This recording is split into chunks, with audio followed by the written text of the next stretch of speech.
2013년 마지막 주일입니다. 참 여러 가지 무겁기도 하고, 왜냐하면 많은 계획을 세웠었는데 불성실함으로, 신실치 못함으로 이루지 못한 일들도 너무 많고, 또 한편으로는 너무 감사해요. 그럼에도 불구하고 하나님께서 우리를 이렇게 축복해 주시고 오늘 있기까지 도와주시고 인도해 주신 것이 얼마나 감사한지 모릅니다.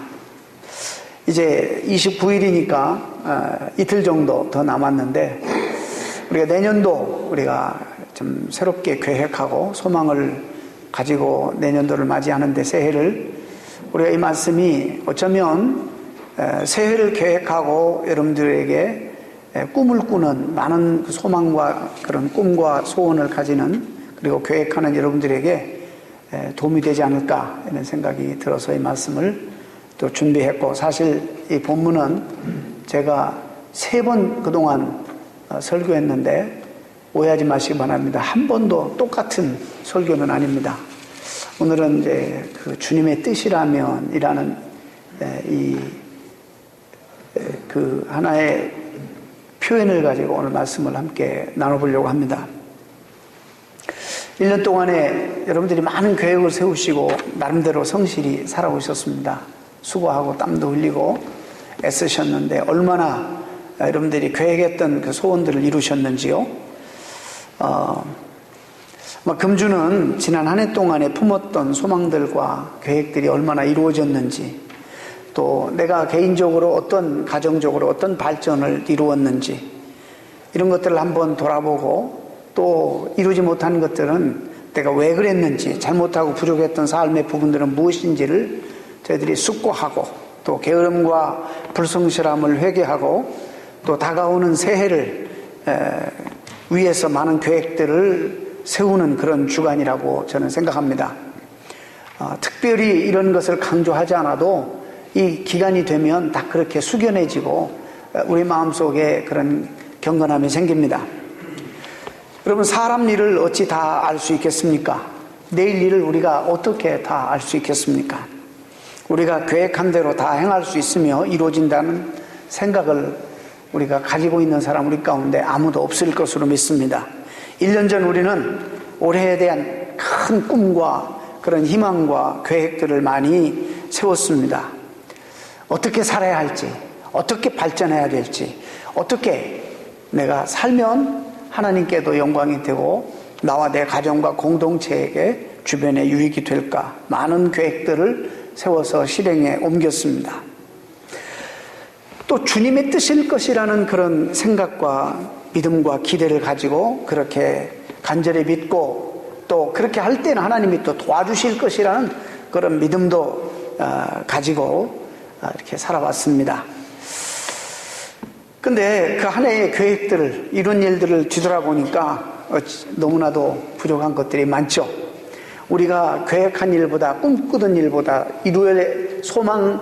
이루기를 원하는 그런 소망을 가지고 애썼는데 이루지 못한 일들이 너무 많고, 참 계획이 없는 일들 너무나 우리들 가운데 더 많았지 않습니까? 어찌 보면 우리가 계획한 대로 된 것보다 되지 않은 부분들이 훨씬 더 많다는 것을 우리가 발견하게 됩니다. 이걸 통해서 우리가 겸손히 배워야 될 것은 내 인생에 내가 주인이 아니라는 것을 우리가 배우게 되는 것입니다. 그래서 우리에게 한편으로는 감사함도 있지만 영적으로 눌림이 있는 것입니다.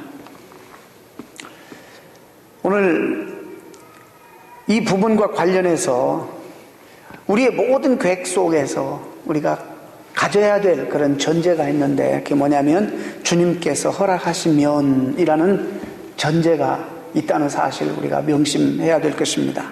주님께서 허락하셔야지, 주님께서 또 도와주셔야지 아무리 큰 꿈과 소원과 계획을 가진다 할지라도 그것들이 이루어진다는 이야기입니다. 그러니까 내년도 계획을 세울 때도 작년도 그렇겠지만 더더욱이 하나님의 계획이, 하나님의 뜻이 어디 있는가를 우리가 살피는 것이 무엇보다도 중요하다는 것입니다. 왜냐하면 하나님이 뜻이 아니면 우리가 이루어도 우리에게 유익이 안 되고 복이 되지 않기 때문에, 하나님의 뜻이, 나를 향한 하나님의 계획과 뜻이 어디 있는지를 살피는 것이 대단히 중요하지 않을 수 없습니다. 주님의 뜻이라면이 무슨 말인가? 여기서 오늘 소극적인 의미와 좀 더 적극적인 의미로 나누어서 좀 말씀을 드려보려고 합니다. 먼저 소극적인 의미로는 주님의 뜻이라면, 오늘 본문에 나오는 이 문구가 과연 우리가 젊을 때에 결혼할 대상자를 놓고 또 아니면 장래에 대한 중요한 방향을 결정할 때에 마치 부모님에게 가서 그 상의하고 허락을 받듯이 우리가 매사 우리가 가는 길에 대해서 하나님 앞에 가가지고 허락을 먼저 받고 그리고 우리가 모든 행동을 해야 한다는 그런 말인가? 도대체 그런 것 같기도 하고 아닌 것 같기도 하고. 그래서 실제적으로 우리가 경험하는 어려움들이 뭐냐면, 어떻게 하면 하나님의 허락을 받을 수 있을까? 어떻게 하나님의 뜻인지를 쉽게 발견하게 되는지, 이게 대해서 정확하게 모르기 때문에 신앙생활을 하는데 큰 어려움이 있다. 많은 성도들이 그런 이야기들을 합니다. 그래서 우리는 인생의 중요한 결정을 내리기 전에 대부분이 보면 한 일정 기간을 정해놓고 작정 기도를 한다든지 오랜 기간 동안 하나님의 뜻을 찾기 위하여 기도를 열심히 합니다. 또 행여 하나님이 말씀을 통해서 우리에게 주시는 하나님 뜻이 있을까 해서 집중적으로 하나님 말씀을 그 기간 동안에 더 많이 봅니다. 그리고 참 힘드니까 이 부분의 전문가인 목사에게 찾아와서 상담도 하고, 또 여러 경건한 성도들에게 내가 하나님의 뜻을 잘 분별할 수 있도록 도와달라고 기도도 부탁합니다. 그런데도 불구하고 성도들은 많은 경우에 하나님의 뜻이 선명하게 드러나지 않아서 우선 내 마음속에 강하게 일어나는 생각이나 아니면 막연히 내 스스로가 어떤 그 마음의 평안이 있는 그쪽으로 이것이 하나님이 인도하시는 것이다 라고 확신하고 그냥 결정하고 그 길로 나가는 일들이 대부분입니다. 기도하는 사람들도 많이 그렇게 합니다. 물론 하나님이 그렇게 얼마든지 인도하실 수 있습니다. 마음의 평안을 주어서 이끄시기도 하고 또 막혔던 길들을 좀씩 여심으로 하나님이 보여주셔서 우리를 그렇게 인도해 주시기도 합니다.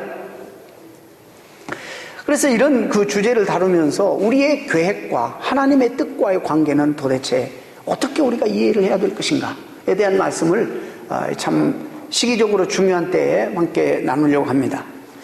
우리가 계획을 세우고 계획대로 우리 하루하루를 살아갑니다.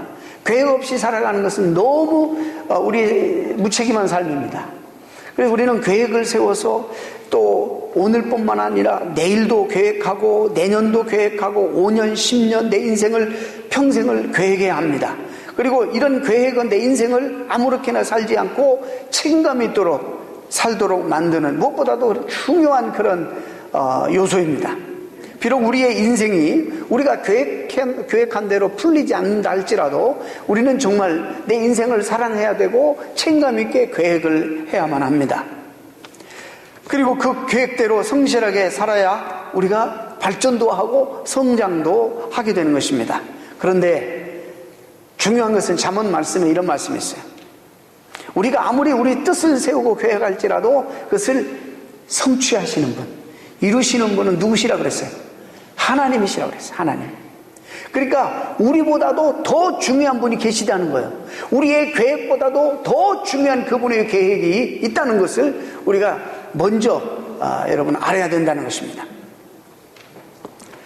여러분 우리 그리스도인들 마음속에 그래서 늘 가져야 하는 중요한 전제는 하나님의 뜻이라면이라는 전제입니다. 미국 사람들이 잘 쓰는 말이에요. God willing, God willing. 말끝마다 God willing. 내가 이런 계획이 있는데 하나님의 뜻이라면 God willing이라는 말을 너무 흔하게 잘 씁니다. 야고보 사도가 분명 본문에서 성도에게 권하고 있는 삶의 자세는 어떤 것일까? 우리 그리스도인들은 우리의 모든 말과 생각, 우리의 모든 그 말, 센텐스나 어떤 thoughts, 이 모든 말과 생각들 속에 주님의 뜻이라면, 주님이 허락하신다면 이라는 생각을 우리가 품고 살아야 하는 것입니다. 사실 우리가 스스로 할 수 있는 일이 얼마나 제한되어 있습니까? 그리고 우리가 열심을 내서 하는 일들도 얼마나 어떤 때는 하나님의 뜻을 거스르는 일로 우리가 열심을 얼마든지 낼 수 있다는 것을 우리가 발견합니다. 우리가 계획한다고 우리의 계획대로 다 되는 것이 아닌 것을 우리는 또 경험합니다. 그래서 우리가 주님의 뜻을 묻고 찾는다는 행위가 때로는 영적으로 신중하게 보이기도 하지만은 많은 경우에 망설임과 순종해야 되는데 망설임과 그리고 자기의 합리화를 위해서 사용하기도 한다는 것을 우리가 소극적인 면에서 볼 수 있습니다. 그래서 본문의 야고보는 오늘 마지막 17절 말씀으로 이 의미가 도대체 무엇인가를 정확하게 우리로 하여금 어디 빠져나가지 못하도록 딱 가두는 말씀이 있습니다. 17절에 이런 말씀이 있어요. 그 의도가 드러납니다. 이러므로 사람이 선을 행할 줄 알고도 행치 아니하면 뭐라고요? 죄라. 선을 행할 줄 알면서도 행치 아니하면 죄라. 이 말씀을 바꾸어 말씀드리자면 주님의 뜻인 줄 분명히 알면서 그렇게 사는 법이, 그렇게 사는 삶이 현존 하나님의 뜻인 줄 알면서도 솔직히 아직 내가 누리고 있는 것들이 너무 좋아서, 내가 누리고 있는 삶을 아직도 포기하기가 싫어서 변명으로 주님을 모른다, 주님 뜻을 아직 정확하게 모른다라고 변명하지 말라는 것입니다. 어떤 경우에는 주님께서 우리에게 여러분 다 좋은 것만 허락하시는 거 아니에요. 주님께서 우리에게 어떤 때는 고난을 원하시는 때가 있습니다. 그 자리를 우리에게 허락하실 때가 있습니다. 고난을 당하려고 하기보다는 근데 우리는 오히려 영광을 날마다 누리려고 하고 있습니다. 주님의 뜻을 모르는 것처럼 그러면서 그렇게 핑계를 댈 수 있다는 것입니다. 또 사랑하고 또 용서하라고 주님 계속 말씀하십니다. 용서해야 되고 사랑해야 하기 때문에 그것 때문에 양보해야 되고 또 심지어 희생 요구되는 그 자리에서 주님께서 무엇을 원하시는데 우리는 너무나도 정확하게 알면서 도저히 그것을 하고 싶지가 않기 때문에 핑계대기 위해서 주님의 뜻을 모르는 척 하지 말라는 것입니다. 사람이 선을 행할 줄 알면서도 하나님 뜻이 이거고 선을 행할 줄 알면서도 행치 아니하면 이건 죄가 된다, 이런 말씀을 하고 계십니다. 주님의 뜻이라면 복음을 위해 헌신된 삶을 살겠습니다. 주님의 뜻이라면 거룩하게 살겠습니다. 주님의 뜻이라면 복음을 위해 헌신하고 고난받는 것, 그리고 사랑하고 용서하는 것, 거룩하게 사는 것, 그런 삶을 살고 싶습니다. 이 모든 것들은 다 현저한 분명한 하나님의 뜻입니다. 이건 정말 obviously 너무나도 명백한 하나님의 뜻입니다. 그런데 그렇게 선명한 하나님의 뜻인데도 불구하고 모른 척하며 사는 것은 죄다 이 말입니다. 우리 가운데 좋은 변명 있죠. 아직 나는 신앙이 거기까지 이르지 아니하였다, 이러면서 평생을 가는 거예요. 아직 나는 신앙이 믿음이 약해서, 이러면서 이 변명 평생 주님의 뜻인 줄은 아는데 거기까지는 이제 용납하는데 내가 신앙이 아직까지 믿음이 약하기 때문에 평생 그렇게 못하고 이 세상을 떠나는 사람들이 무수히 많은 것입니다. 이 글은 먼저 평화를 맛보고 있는 지중해 시대의 교회와 성도들에게 전해진 서신입니다. 지중해는 오래전부터 무역과 상업의 통로였죠. 그래서 교인들이 늘 듣는 소식은 어떤 물건을 싸게 사서 다른 곳에 가서 파는 무역을 했는데 그 소득을 얻게 되어서 부자가 되었다는 소식들이었습니다. 그래서 당시 유대인들은 생각하기를 나도 한 차례만 지중해 연안을 돌고 오면 불을 거머쥘 것이고 그 돈으로 내가 이런 일 저런 일을 계획하며 내 인생을 멋지게 살 것이다 라는 그렇게 꿈꾸고 그런 환상에 젖어서 사는 사람들을 향해서 주시는 말씀이, 들으라, 너희 중에 말하기를 오늘이나 내일이나 우리가 아무도 지나가서 거기서 1년을 유하며 장사하여 이를 보리라는 자들아, 내일 일을 너희가 알지 못하는도다. 너희 생명이 무엇이뇨? 너희는 잠깐 보이다가 없어지는 안개니라. 너희가 도리어 말하기를 주의 뜻이면 우리가 살기도 하고 이것저것을 하리라 할 거니언. 여러분, 그렇게 실제적으로 장사를 해서 많이 돈을 번 그런 그 성공자들이 성공담을 늘어놓습니다. 이들이 성공담을 늘어놓기 시작하면 어느새 온 교인들은 흔들립니다. 그들이 부러워합니다. 선망의 대상이 되었습니다.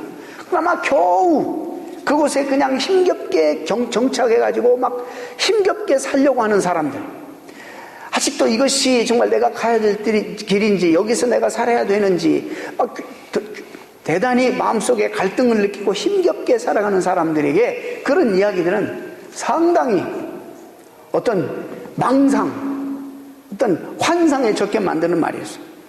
흔들리게 만들었어요. 마음이 들떠서 안정되지 못하게 만들었어요. 늘 불안하게 살게 되게 만들었습니다.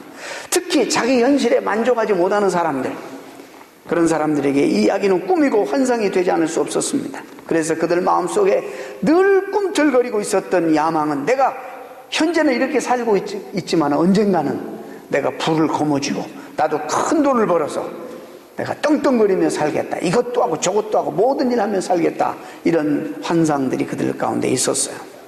그 실제적으로 성공담을 늘어놓은 사람들의 삶을 보면 얼마나 성실한지 누가 봐도 그들은 마음먹기만 하면 다 이룰 것 같이 그렇게 보였어요. 누가 봐도 선견지명이 있었고 용기도 있었고 사업적 수완이 있었습니다. 이들의 자랑은 결코 헛된 자랑이 아닌 것처럼 보였어요. 얼마나 식견도 있고 탁월한 사업 경영 능력도 있고 손을 대는 것마다 정말 다 잘 되고, 남들이 볼 수 없는 것들을 볼 수 있는 능력이 있고 사업적 감각과 식견이 있어서 다른 사람들이 부러워할 만한 재능들을 다 가지고 있었어요. 그래서 그들은 내가 다시 어느 도시에 가서 1년을 머물면서 장사하면 이득을 내가 충분히 남길 것이라 생각하고, 그들이 계획했으면 틀림없이 그들이 계획한 대로 돈을 버는 사업적인 치밀함과 감각과 그런 식견이 있었다고 사람들이 생각했어요. 야고보는 그런 사람들을 향해서, 그런 계획을 하고 사업하는 사람들을 사업하지 말라, 그렇게 하지 말라, 이렇게 말씀하신 게 아니에요. 돈 번지 말라, 이렇게 말씀하신 거 아니에요. 우리가 얼마나 많은 꿈과 비전들이 있습니까? 저는 나이가 이런데도 앞으로 하고 싶은 일들이 많아서 아직도 막 열정이 솟아오르는데, 얼마나 젊은 분들은 좀 생각들이 많겠습니다. 근데 야고보는 본문에서 인생들에게 너무나도 중요하고 본질적인 교훈을 주고 있는데, 뭐냐면 우리 인생은 안개와 같다는 것이에요. 안개와 같다. 듣기 싫은 말이지만, 허무한 말이지만 사실은 안개와 같다. 돈이 안개와 같다, 그런 것이 아니라 저와 여러분의 인생이 안개와 같다는 것이에요. 잠시 잠깐 있다 없어지는 안개와 같다는 것이에요. 어떤 비유가 생각나냐면 예수님께서 주신 어리석은 부자의 비유가 생각납니다. 치밀한 계획을 해서 사업을 확장해서 창고를 늘리고 이제는 정말 성실하게 살아서 큰 부를 이루고 평생 먹을 거 쌓아두고 됐다, 이제는 먹고 마시고 놀자, 내 인생아 평안하라. 그럴 때에 인생의 주인 되신 하나님의 내 영혼을 부르시면 네가 그동안 쌓은 모든 것들이 어떻게 되겠느냐, 네 것이 되겠느냐. 사실 그렇습니다. 근데 참 우리는요, 사실 늘 죽음에 대한 공포를 가지면 하루도 행복하게 살 수가 없지요. 그러니까 늘 우리는 그런 걸 잊어버리고 살지만, 실제로는 하나님 부르시면 언젠가 우리가 하던 일, 아무리 열심히 하고 있어도 하던 일 그냥 놓고 갈 수밖에 없는 거, 우리 인생에. 그런 부분에서 우리 인생은, 저와 여러분은 안개와 같은 것이에요. 아무리 하고 싶은 일이 많고 아무리 꿈이 야무져도 하나님이 우리를 부르시면 우리는 속절없이 다 놓고 갈 수밖에 없는 인생이에요. 따라서 주의 뜻이라면, 이 말은 적극적인 의미에서 대단히 힘 있는 말이에요. 이 말은 우리의 생명을 주관하시고 우리의 걸음을 인도하시는 분이 하나님이십니다라는 사실을 믿는 믿음의 고백입니다. 주님의 뜻이라면, 매사에, 모든 생각에, 모든 우리의 행보에 있어서 주님의 뜻이라면 내가 갈 것입니다. 주님의 뜻이라면 내가 이것을 계획하고 이것을 할 것입니다. 이 말은, 이 고백은 주님이 내 삶의 주인입니다.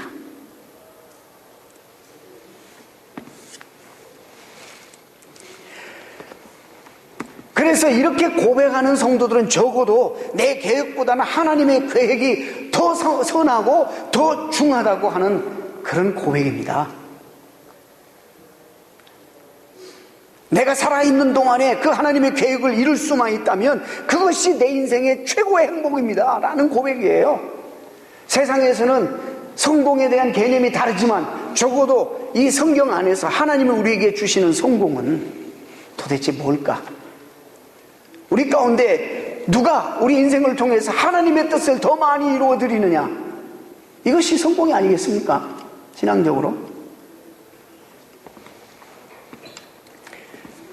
그래서 주님의 뜻이라면 이라는 이 고백은 사전에 하나님께 어떤 일들을 허락받고 그리고 난 다음에 그냥 내 마음대로 그냥 살아버리는 그런 삶이 아니라 주님의 그 뜻에 내 뜻을 내려놓는 태도를 말하는 것입니다. 주님의 선하시고 더 중요한 뜻에 덜 선하고 덜 중요한 내 뜻을 거기다 올려놓는 것을 말하는 거예요. 이 말은 내 인생이 잘 되고 사업이 잘 되고 형통할 때도 마음을 비우고 주님의 뜻에 따라 살겠다는 고백입니다. 주님이 내 주님이시고 내 인생의 주관자이시라는 그런 믿음의 고백일 뿐만 아니라 안 되고 실패하고 잘 안 되어서 계속 실패를 경험하는 순간에도 하나님의 그 순간에도 다스림을 인정하고 내 인생을 그 모든 것을 주님께 맡기겠다는 선언적 고백입니다. 주님의 뜻대로 살겠다는 고백은 하나님의 뜻을 미리 알아서 그대로 살겠다라는 말이 아니라 하나님이 나를 어떻게 인도하시든지 나는 받아들이고 순응하겠습니다 라는 고백이에요. 엄청난 고백이에요. 우리가 많은 경우 주님의 뜻을 묻기 위해 울부짖는 기도를 합니다. 울부짖는 기도 가운데 우리가 경험하는 것은 뭐냐면 우리 뜻을, 하나님의 뜻을 몰라 그러기보다는 우리가 많은 경우에 내 탐욕스러운 내 생각을 인정해 달라는 것이에요. 그리고 밀어달라는 거예요. 내가 가는 길을 하나님이 좀 밀어달라는 거예요. 이런 기도들을 많이 우리가 하고 있어요. 주님의 뜻을 자기의 뜻에 맞추어 보려는 시도이고 나의 이기심과 욕망을 내려놓지 못하는 경우가 우리 가운데 종종 발견됩니다. 기도하는 사람들 가운데서도 저에게도 그런 것들이 너무나 종종 발견이 됩니다. 이미 주님께서는 주님의 뜻을 말씀해 놓으셨는데 또 이미 주님께서 우리들의 발걸음을 인도하고 계시는데 그런데도 불구하고 분명한 뜻을 알면서도 또 그분의 인도하심을 느끼고 보면서도 마치 전혀 모르는 것처럼 끈질기게 내 주장만 주장하고 기도하고 있는 우리들의 모습, 이것이 솔직한 모습이 아닌가. 이게 뭐 신앙이 어리고 믿음이 어리면 어쩔 수 없죠. 여러분, 이게 기독교가 다른 모든 인간이 만들어낸 종교가 다른 점입니다. 이 기독교는 샤머니즘 종교가 아닙니다. 기독교는 이 지금 복합주의가 돼가지고 이런 거지, 기독교는 그런 게 아닙니다. 우리를 위해서 신이 존재하는, 어떤 신이든지 잡신이든지 나를 내 유익을 위해서 내 욕망을 위해서 채워주기 위해서 존재하는 신, 이것이 이방 종교입니다. 기독교는 그런 게 아닙니다. 그래가지고 신이 뭐 내가 가는 길에 좀 막아서면 얼려주고 말이죠. 구술을 한다든지 뭐를 조금 제사를 한다든지 얼려주고 기분을 조금 상한 기분을 달래주고 그리고 끝까지 내 길로 가는 이런 종교가 아닌 거예요. 기독교는 우리가 너무나 수십 년 동안, 수백 년 동안, 수천 년 동안 익숙해진 게 뭐냐면 모든 것은 그게 지금 우리 가운데 하나님이라 할지라도 나를 위해서 존재해야 돼요. 그분이 무조건 그분의 뜻은 있을지라도 중요한 게 아니에요. 내 뜻을 들어줘야 되고 내가 가는 길을 인도를 해줘야 되고 쫓아와줘야 되고 그런 식의 신앙생활을 우리가 많이 한단 말이죠. 그러니까 하나님의 뜻이 아무리 선명하게 우리에게 드러나도 중요한 게 아니에요. 내 뜻이 항상 더 소중하니까. 그건 기독교가 아닙니다. 그건 기독교가 아닙니다. 여러분 죄송하지만. 적어도 나는 그렇게 할 수 없지만 방향성은 여러분 알고 계셔야 돼요. 기독교와 이방 종교, 사람들이 만들어낸 종교와 다른 점은 적어도 알고 계셔야 된다는 거예요. 여러분이. 내가 그렇게 실천하고 따르느냐, 이것은 둘째 문제고 하나님이 그분을 위해 우리가 존재해야 되는 거예요. 그분이 우리를 위해서 우리의 해결사로 존재하는 분이 아니라 내가 저질러오는 일들을 뒤에 따라오면서 뒷감당하고 해결해주는 그런 분이 아니라, 적어도 우리가 믿음이 연약해서 아직은 잘 몰라서 내 중심적일 수밖에 없어서 그렇다는 건 이해가 가요. 그건 그럴 수 있어요. 그러나 적어도 방향성은 우리가 앞으로 가장 성숙한 모습은 우리가 그 방향은 알아야 된다는 거예요.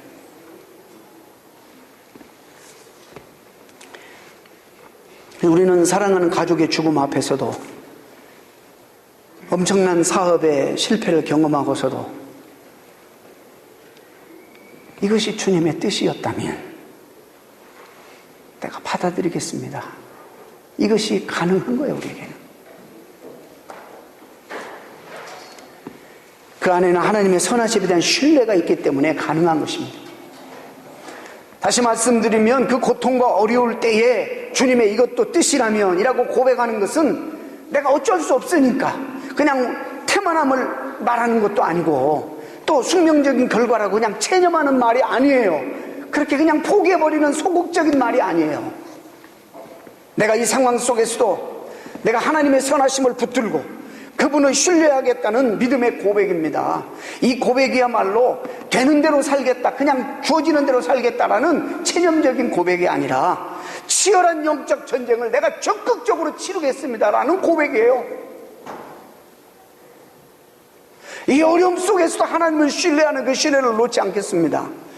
모든 것이 내가 원하는 대로 되지 않는데도 불구하고 당신의 선하심을 내가 믿기 때문에 내가 이 속에서도 이것이 하나님이 잠시 나에게 주시는 그런 하나님의 뜻이라면 내가 기쁨으로 감당하고, 이 상황 속에서 나는 하나님에 대한 신뢰를 잃어버리지 아니하고 하나님의 선하심을 내가 붙들고 신뢰하겠습니다.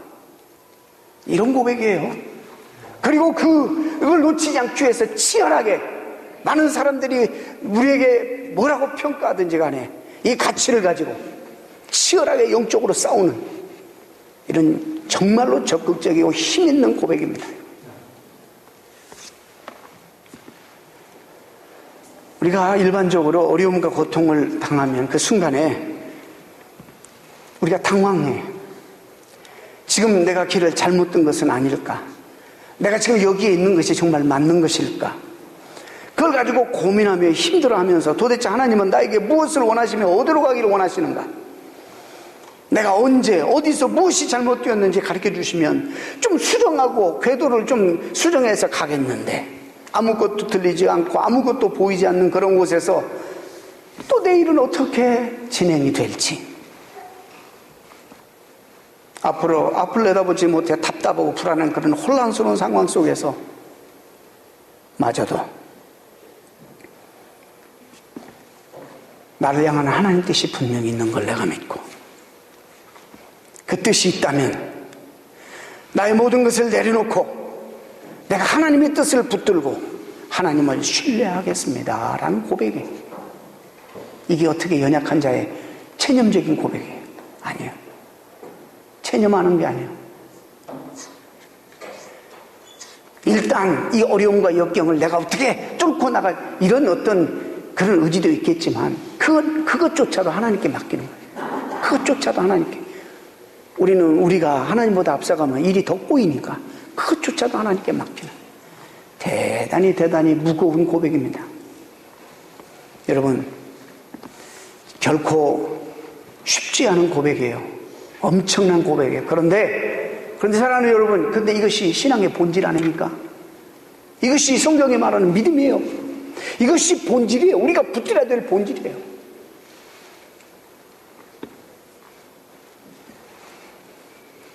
저와 여러분은 모두가 이루고 싶은 소망과 꿈들이 참 많습니다. 각각 다르지만은 우리 한 해 동안 또 이루어야 될 그런 많은 일들, 또 막 소망하는 일들, 가정적으로 또 내 개인적으로 많이 있습니다.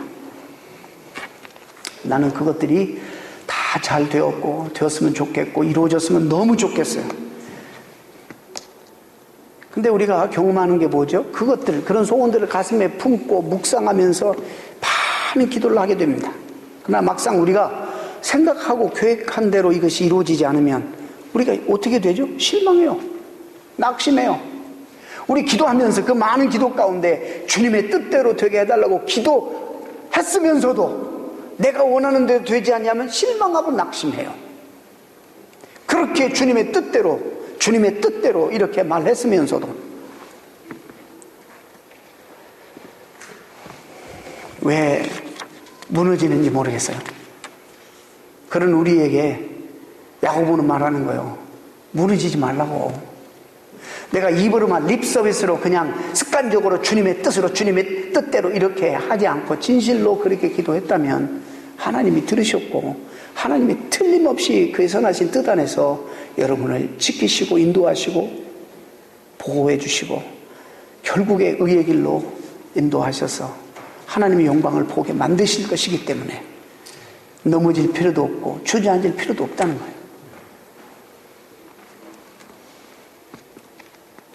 이 고백은요, 내 삶을 주님께, 나의 주인 되신 주님께 온전히 전적으로 맡기겠다는 무겁고 신중한 고백입니다. 그래서 이 고백 때문에 우리는 더 열심히 살게 되는 거예요. 극심한 혼란과 아픔 가운데서도 우리는 이 고백이 있는 한 여유를 가지는 거예요. 다 죽을 상황이라 하지만 전혀 그러지 않아요. 그 상황 속에서도 하나님이 함께 하시기 때문에, 그 신뢰하기 때문에 여유를 가지고 사는 거예요. 우리가 아직도 이기적이고 죄성이 아직도 강하게 남아있어서 매일매일 죄의 유혹들 앞에 쓰러지고 실패합니다. 세속화되어서 참 우리가 우리 자신을 보기에도 냄새가 나고 보기 싫어요. 그럴 때가 참 많아요. 그런 우리의 기도를 하나님은 과연 들어주실까? 나같이 이기적인 존재도 과연 선하신 길로 인도해 주실까? 얼마나 의심해 가는지 몰라요. 이런 상황 속에서도 우리가 감히 그 고백을 해야 되는가? 주님의 뜻이라면. 여러분, 이게 참 중요한 것이 예수님도 하나님이시면서 인간의 몸을 이 땅에 입고 오셔서 인간으로서는 하나님의 예수님도 뜻이 있었어요. 그 때문에 고민했어요. 얼마나 고통스러웠냐면요, 그냥 온몸을 감람류를 짜듯이 그냥 땀방울이 핏방울이 되도록 하나님 앞에 기도하면서 내 뜻은 이겁니다. 그러나 결국에 아버지의 뜻이 그거라면 이 잔을 나에게서 옮기시옵소서. 너무 쓴 잔입니다. 그러나 이것이 내 뜻이지만 아버지의 뜻이라면 내 뜻을 아버지 뜻에 아래 복종하겠습니다. 내 뜻대로 마옵시고 아버지의 뜻대로 하옵소서. 이것이 우리가 가야 할 방향이에요. 지금은 믿음이 없어서 내중심적이고 이기적인 기도를 하지만 이것이 우리가 적어도 가야 할 방향이라는 거예요.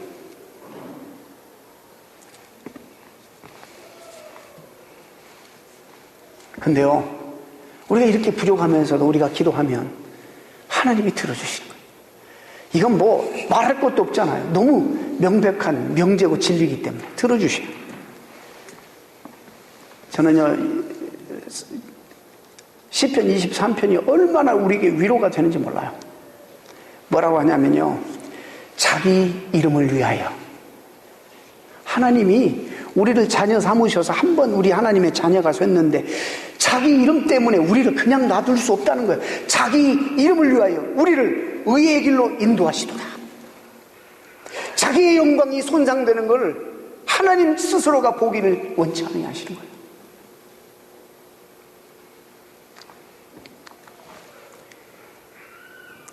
여러분, 놀랍지 않아요? He leads us the path of righteousness for His name's sake.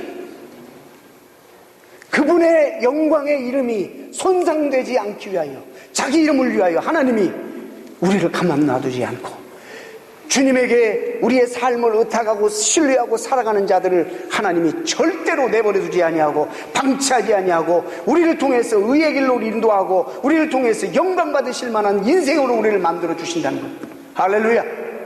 하나님 우리를 선한 길로 인도해 주실 뿐만 아니라 그런 인생으로 우리를 만들어 주신다. 얼마나 위로가 되는지 몰라요. 내가 이렇게 내 삶이 부족한데 하나님이 내 기도를 들어주실까? 내가 이렇게 모순적인데 하나님 내 기도를 들어주실까? 이런 생각하다가도 이 말씀을 보면 하나님이 그렇게 약속하고 있어요. 하나님, 그래요, 나는 자신 없어요. 근데 주님 이렇게 말씀하시네요. 당신의 이름이 그 영광이 손상되지 않기 위해서 당신이 스스로 우리를 이렇게 이끌어 주신다는 말씀을 약속해 주시니 얼마나 감사한지. 아무리 기도해도, 아무리 부르짖고 매어 달려도 도대체 응답이 없고, 어디로 가야 할지, 무엇을 해야 할지 몰라 이것저것 손을 대보는데, 이 일도 해보고 저 일도 해보고 이렇게도 해보고 저렇게도 해보는데 길이 다 막히는 거예요.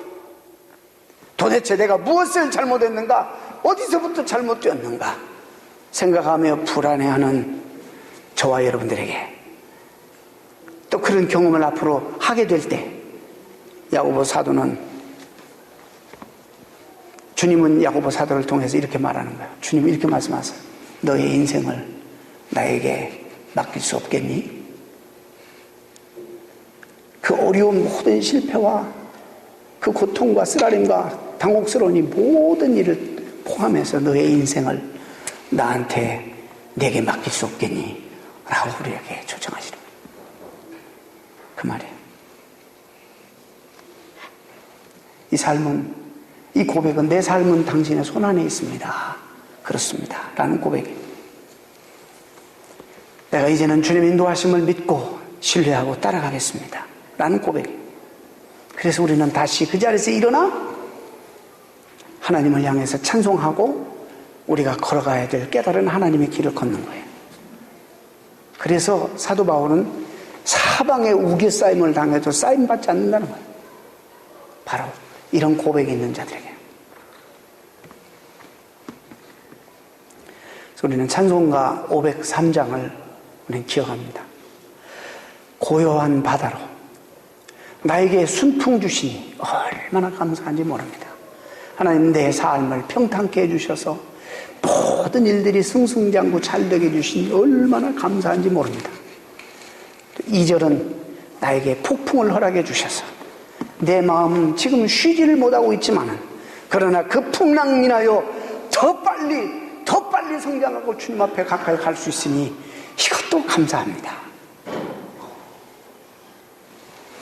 아무나 부를 수 있는 찬양이 아닙니다. 여러분 모두에게 계획 세우는 거 좋아요. 내년도 참으로 야무진 계획들, 힘찬 계획들 여러분 많이 세우시길 바랍니다. 그런데 그 계획 속에 꼭 잊지 말아야 될 게 하나님의 뜻이랍니다. 그래서 여러분들이 하나님의 뜻을 먼저 많이 찾고, 그러고 난 다음에 여러분의 계획들을 이제 거기다가 썸밋해서 많은 것을 성취하고 크게 발전하는 여러분 되시기를 주님의 이름으로 축원합니다. 축원합니다. 기도하겠습니다.